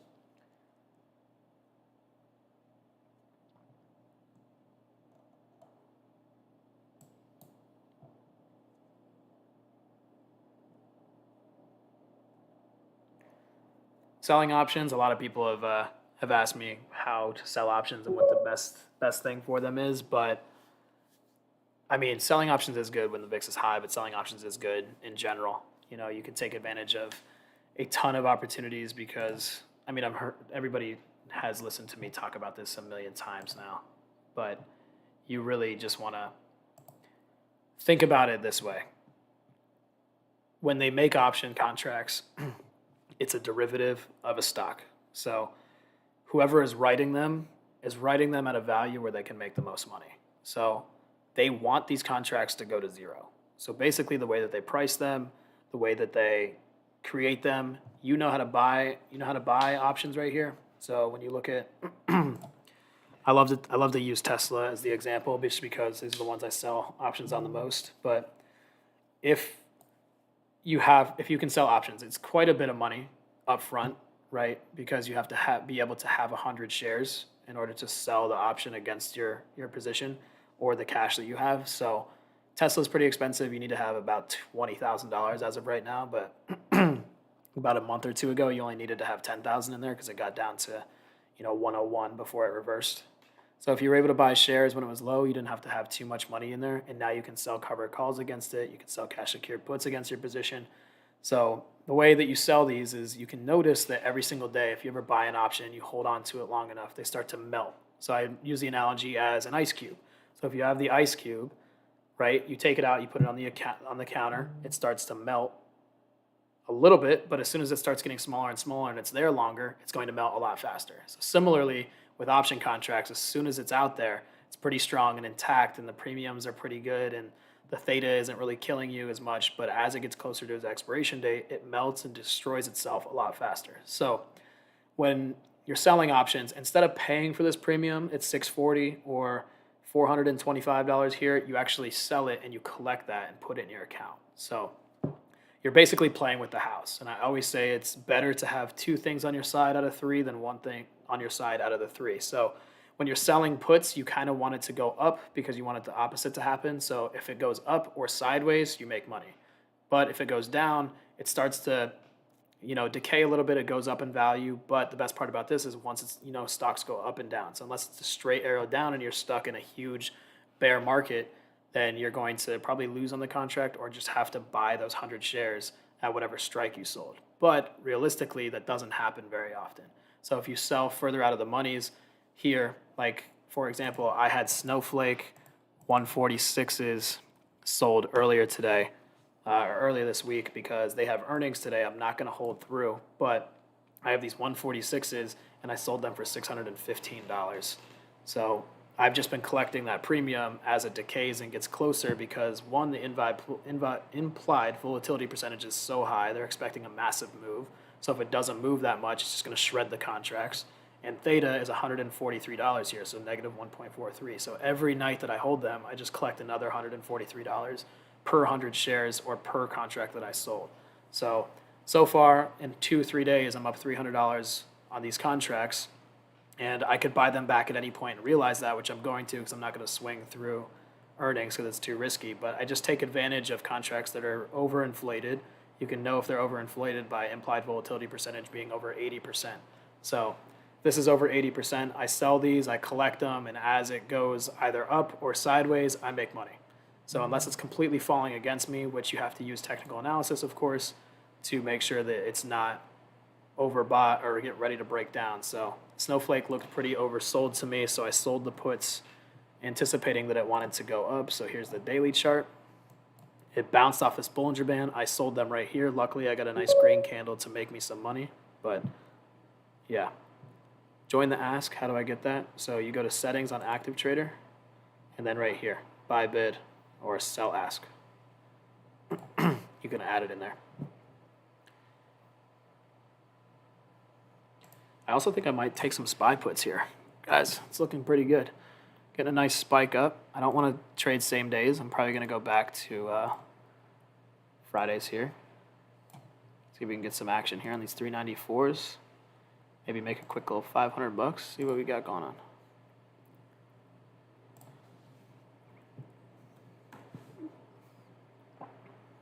SPY 5-minute. Selling options is tough. There's a lot more A lot more to unpack. I actually have a course coming out. I don't know if you have any interest in that, but I have a course releasing in 2 weeks. Has literally everything you need to know about stock market. What is the stock market? Some history on the stock market, like the Buttonwood Tree and why they were signed in 1793, I think, or 1813, something like that. All the way through trading stocks. What are options? What are candlesticks? Talking through each and every single one. What are chart patterns? What are indicators? How to best use them? And then every option trading strategy there is out there. And then I throw some like long-term investing stuff in there, dividend reinvesting. I have some Excel models that I built out for dividend reinvesting, or there's also, what else is there? Like option strategies. I have a compounding calculator that I have put in there so you can look at, determine your retirement with Roth IRAs, traditional IRAs, 401ks, SEP accounts, how to build out your own business, some tax advantages there. And if you're a full-time day trader and you don't bring in anything, there's actually something called a Form 1040R, I believe, where it'll be available on my website. I haven't launched it yet, but if you follow me on @NextEra, @next_era_trading on Instagram, you'll get all the updates. So here, I'll type it in there for you. So that will be coming out. It's literally step 1 to step Z, everything. I've spent about, I think, 5 months building it out completely. But the best part about this course that I'm creating is every single option strategy that you could possibly do, whether it's, covered calls, selling cash secured puts, naked calls, naked puts, regular calls, regular puts, or like iron condors, butterfly spreads. I have a live video of me trading each and every single one of them on like an on-demand tab, so you can see how to execute them and what the risk to reward ratio is. So it talks through every single one of those. And there's a video on each one. There's a 10-question quiz at the end of each chapter. It's 10 chapters. And the best part about it is it's only 2 hours long. So you can break it up very quickly. I wanted to give as much information that I've absorbed over the last 10 years in a very small amount of time. So lifetime of value in there. It'll be out in a couple weeks, so just wanted to give that heads up. But in terms of trading here, I'm looking at a SPY little rejection of this little downtrend here. So we've kind of formed a lot of volatility today. Honestly, this is a great trading day. This is big movements, both sides. I'm looking at this rejection level around this 395.50. Look at these contracts. These 394 levels are only 190. They were 275. So if I could probably buy 10 of these and risk. Now that I'm up $80, I could risk a good amount of money here. 10 contracts. Let's see. We got some legs. We got some strength. I don't know that I like that, but here we go. See what we got.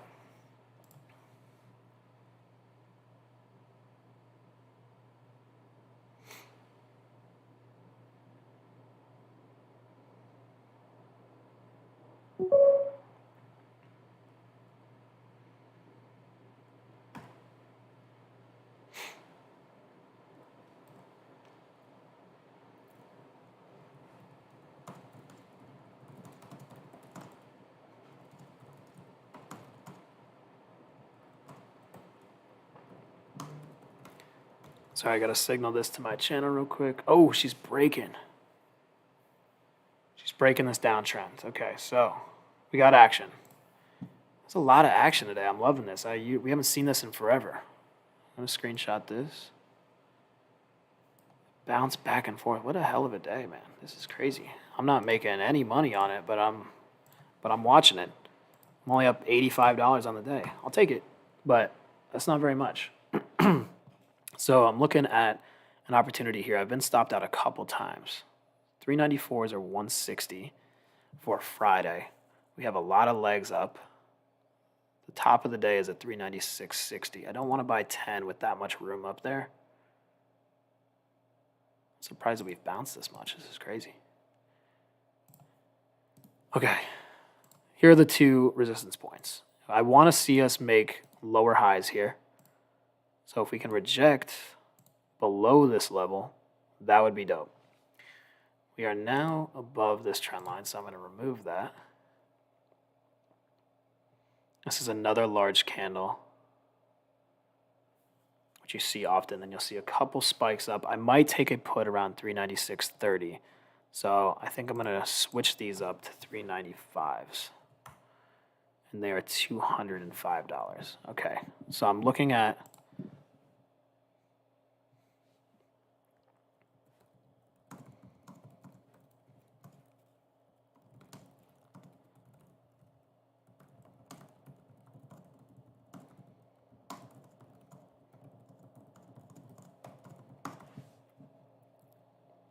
$211, $200 here. Okay, so I'm gonna get. Always got to analyze a trade before you go in and before you get out, right? So I'm looking at these contract values, 395. Probably only going to buy 10 here, make it about a $2,000 risk. Look for a couple $100. It's dead hours, so I don't want to get chopped and I don't want to enter into a squeeze here. So these are some pretty nice values. It's tried to break out once, twice. Now here comes the third test. Usually the third test is the real test. So I get a little nervous.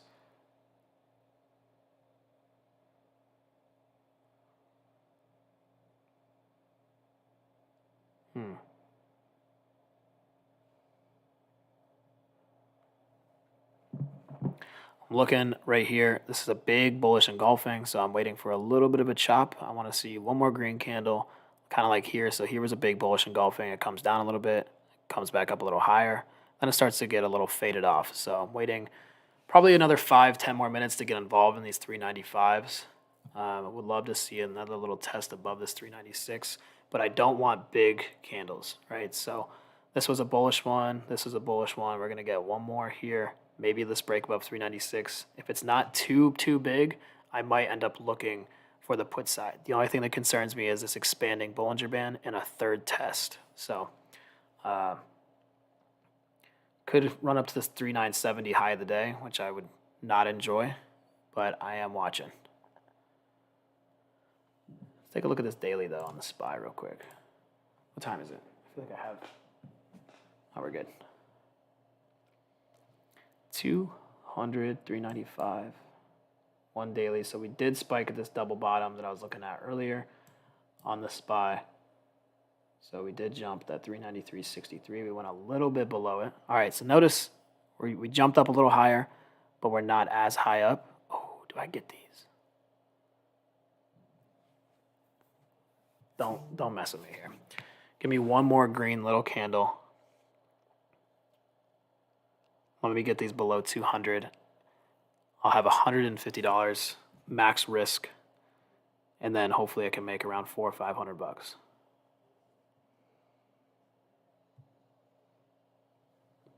Which would be about a 3R risk to reward ratio. I would say around 2-3R, 4R is usually the best. But I mean, 4R is possible with the way this is volatile. So if this can just sit right here at this level, give me one more green candle. Yeah, here we go. Oh, yeah. Anyone in here like Theo Vaughn? Anybody? Anybody like that? How often do you go live? I go live. This is Thinkorswim. Live 3 days a week. 3 days a week in my channel. 1 day a week publicly. Here. Wednesdays. Wednesdays are usually my big live day. Mondays, I'm tired. Tuesdays, I'm also a little tired. Wednesdays, I'm still tired, but I'm here. Thursdays, maybe I'll go live. Maybe I'll go live on Thursdays too. Lots of bullish activity right now. Hating this. Hating this for the downside. But I do love these reversal candlesticks on the Bollinger Bands. I just don't like that this is expanding this much. Still got legs. Still pushing. I'm not going in on the put side. Not doing it. Go live. I am live. Saint, I am live. This is me right now. I'm live. But I don't know that I want to get involved on these puts because this is so strong. We're getting a nice little sell candle. If we can get one more like that, maybe I'll go in. Don't like that this is forming this nice little cup and handle again. So we got a failed one, started to have another one. This is weird. I haven't seen this activity in a long time, guys. I usually love this stuff, but now I'm like, you ever do something for so long and then you haven't done it in a long time, you come back and you're a little rusty? That's how I feel with volatility right now. I'm usually really good with these scalps and everything, but this is kind of freaking me out. It's weird to see It's weird to see what I want to see. You know, I think it's been since November that we've been just choppy as hell. Whether we have a big gap up or a big gap down, there hasn't really been too many days where we see opportunities to trade like this. So even though it's not moving too much, you know, $2-3 in the range, these roller coaster rides are what traders want to see. So love this. Scared of it right now, but we're going to take advantage of it if we can here. So would love to see one more little green. It's a little higher low. So a higher low here potentially. But I want to see this next candlestick to see which direction we're about to go. So I don't want to get nailed by trying to take the reversal, but there's still one extra squeeze. Until I see this Bollinger Band start to level off, I don't want to get involved in puts just yet, especially with this 15-minute looking so damn bullish. So for those of you asking me how or where I trade right here, why do I have the time frames? What do they tell me?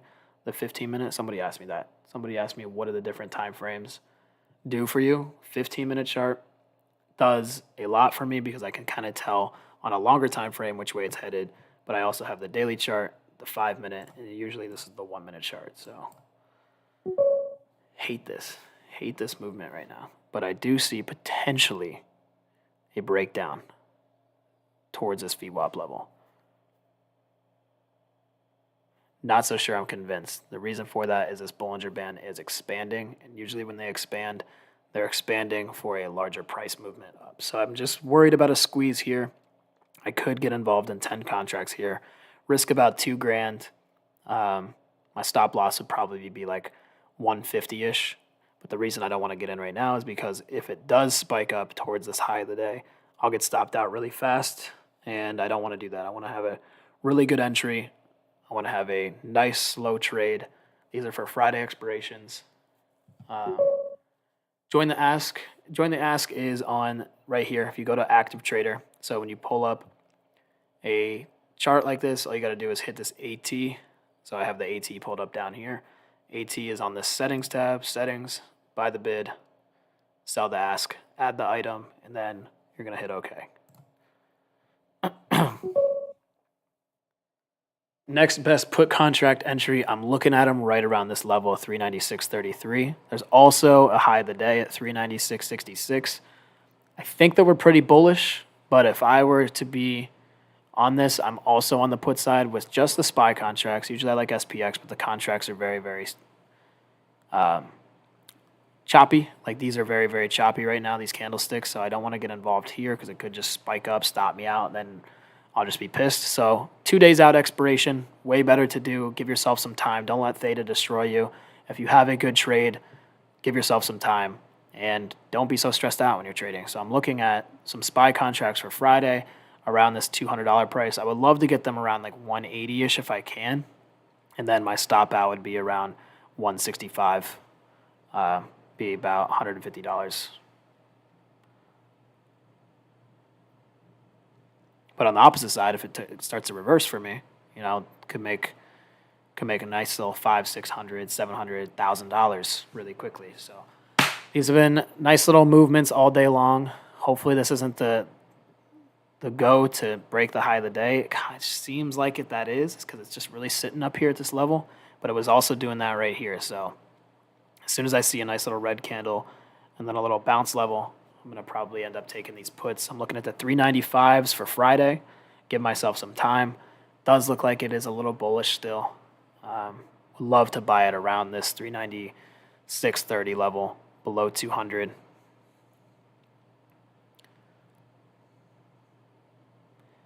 Don't want to lose a ton on this, so the time and sales is starting to spice up a little bit. We're starting to get some action here.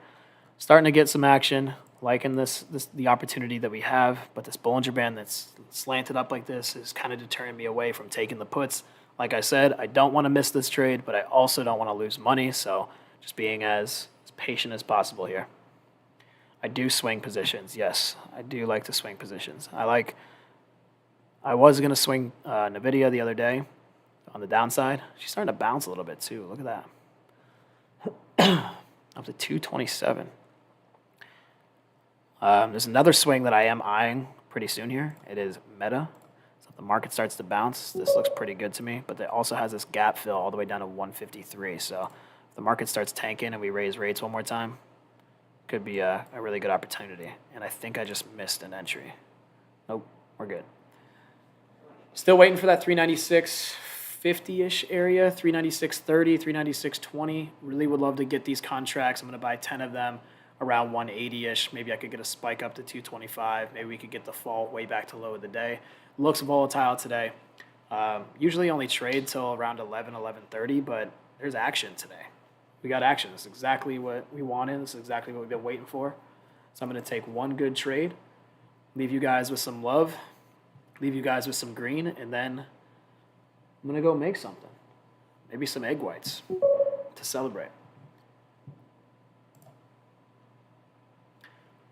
Not sure if you answered, but do you play supply and demand? I do, but I know my supply and demand levels based off my support and resistance lines. So I pay attention to the volume. If the volume is leveling off and I'm at the top of the Bollinger Band and it's at a key resistance point from a level that I've drawn or a level that we've rejected before, that's my supply zone. Demand zones, obviously down here, I have a demand zone right around this level at 394. 393.50 was the one earlier today because we jumped there a couple days ago. Right here, somewhere, 390 something. It was over there somewhere. I'll find it. But as of right now, there's a trade setting up. So I do use supply and demand zones, but not as everybody else does, where they draw their little zones. I'm more so just kind of spotting them. I make a living from this. I own a digital media marketing agency. I have a couple courses coming out on marketing as well through my company. So it's like a consultation service, but we have some pretty large companies on the marketing side, a lot of big 40,000 student universities. We have a $1 billion international shoe brand. We have a therapy company in Boston, a clean energy company. So we have quite a few clients we're looking to scale right now. So I have the marketing company. I have the trading that obviously is my number one resource right now of income, just based off of my strategy, in and out. And then I don't pay myself too much for owning these companies, so I'm just trying to scale them in the future. The payments will come there, but sitting comfortably right now just off of trading profits, long-term investing, crypto, getting into real estate here pretty soon. And these courses that I'm launching, I feel like will be a really great opportunity for some additional income because the value and the time that I put in there, there's nothing else like it on the market. So I did it for a reason. The reason is to change people's perspective on the market and help them out because I come from a really, really small town, single mom, no industry whatsoever. So getting out and learning the system for people like me as a kid, I don't ever want people to have as long of a learning phase as it was. So I shortened the learning curve and made something that is actually valuable to people, which is the most important thing to me. The money isn't the most important thing, but the value that you create. And you'll understand that. Because the value that you create is more useful and more rewarding than any dollar value that you're going to make. Because if you start focusing on other people and the value for other people, the money comes right after that. Still waiting on this level. Still waiting for this break. I do kind of want to see that high of the day mark, but if we stay on this path here, it's 395. There sure is not many people that can make a living from day trading. Yeah, there's a lot of people that can't make a living from day trading. That is fair because it is one of the hardest things in the world to do. But that just comes from discipline. So if you're not disciplined enough in your trading, then you're never going to be a full-time trader. But there's nothing wrong with taking a few trades a week or a few trades a month, a few trades a year, making that additional income, educating yourself on how to produce income for yourself as well. There's so many ways to utilize the stock market that people don't utilize. So if you have long-term investments that you don't ever want to touch, you can actually pay yourself a salary or an income off of those by different types of option strategies that they don't teach you in school. So by selling options, cover calls, premium, you can collect premiums off of your long-term shares and you just make more money on your money. You don't just need to keep buying and buying and buying. You can make an income on a safer scale for yourself. So it doesn't need to be just high-level in and out day trading, options trading that you see all over social media, people telling you that they're the best stock trader in the world and they made $1 million trading options. Well, it's not 2020 and 2021 anymore. it's a lot tougher. So there's other vehicles and other ways to utilize your capital to make money for yourself. It doesn't need to be full-time day trading. And even if you have a 9 to 5 job, everyone, you'll see it all over social media, quit your 9 to 5 to trade. Don't ever do that. Never do that. You can make money trading within 30 minutes, 15 minutes, 40 minutes, whatever, on a lunch break, doesn't matter. You can utilize your 9 to 5 job to continually making that money. Not a full-time trader, but to trade to invest in the long-term stocks. No, that's not bad at all. I do this all the time. I have so many other projects. I have other companies, but the best part about trading is you can utilize short-term income that you make from it to funnel long-term investments, whether that's real estate, long-term portfolio, dividends, whatever it is. So you can make a lot of money for yourself, and it doesn't need to be a full-time trader, because a full-time trader could be 30 minutes a day, 1 hour a day, 2 hours a day. I'm not even ever really on this at noon, 7 incomes. Yeah, Dak, there's a lot, and I'm trying to get like you, man. I'm trying to buy a big ass house in Utah. But full-time trader, guys, you don't need to sit in front of the screen all day. Usually 12 o'clock right now, I'm not really on very often, but I do see a lot of action happening today, and I'm having fun educating. So here we are. I don't see a lot of opportunities now. I was looking at the SPY level. It only went up to 220 from 200 here. I do see maybe a potential bounce to head to this high of the day, which might be a better opportunity, but it is lunch hours. It's choppy. I don't know if there's a lot of opportunities in the market right now. I still like this Bollinger Band expanding. This is its most recent high at 396.22, and then we have one at 396.65. So we could see a spike up to that level, but the volume is really, really low, and so are the movements. It might be best to just pack it up for the day. I didn't make too much. Got stopped out a couple times. Could have been a huge day if I was on the right side of more than just one or two of these. But may come back for power hour, try to knock out like a nice little $500 to $1,000 a day. But it looks like this is just choppy movement, so you're not going to be able to make a good amount of money on it unless you swing options or buy options contracts that have further out expirations. Probably not today. Definitely not today. Probably not tomorrow. Maybe not even Friday, but if you start to look for something next week or so, maybe there's some opportunity for that. More expensive, but more opportunity. How much do you trade with to make those kind of returns? Like $500? Yeah, Thomas, that's a beautiful setup, man. Sometimes I think about, should I get a job? And then I realize I get 4 hours of sleep at night. So there's no time for that.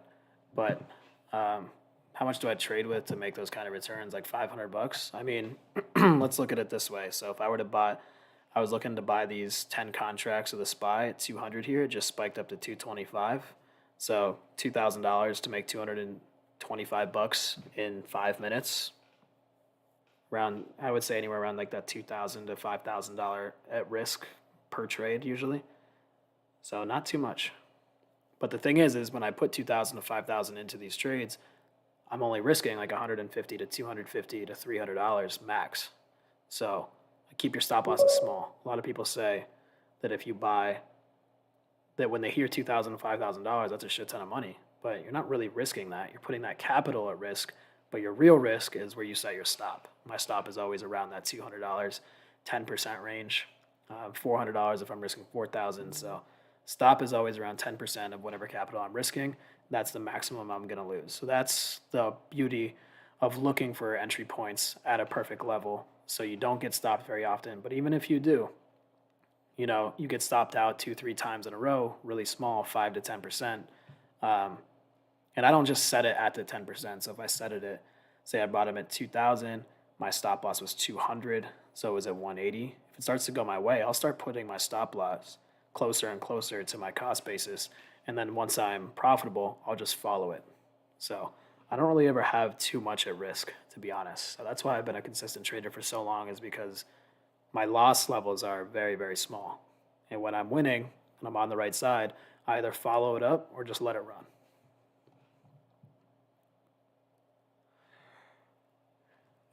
Okay. Well, Now I'm starting to get a little sleepy. I don't really see too much opportunity here. I wanted the downside, but now I see some upside momentum.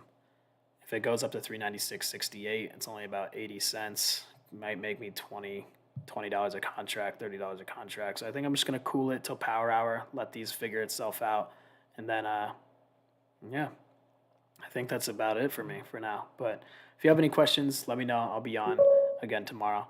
If you want to reach out to me directly, I'm on my Instagram all the time at next_era_trading. But that's what I got. Sorry there wasn't really a midday move, but this was probably the better move that I had today. Didn't really have too much opportunity. I got stopped out a couple times, so didn't make too much, but green is green. And we'll be back for power hour to make it even greener. Let me know, boys. Let me know, boys and girls, if you need anything.